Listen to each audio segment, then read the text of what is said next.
చిన్ని విత్తనము చిన్ని విత్తనము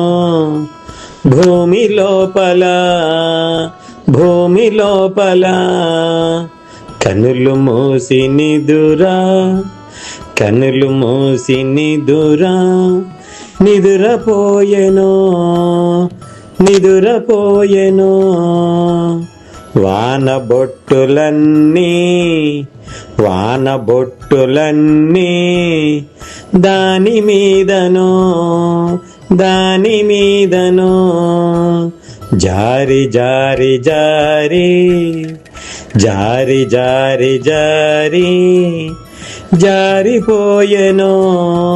జారిపోయెను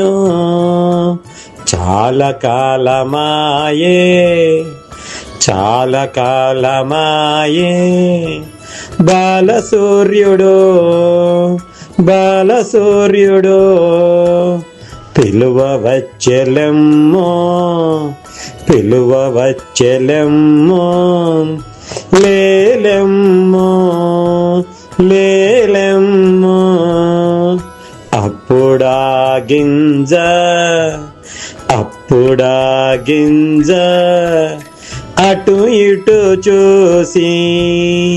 అటు ఇటు చూసి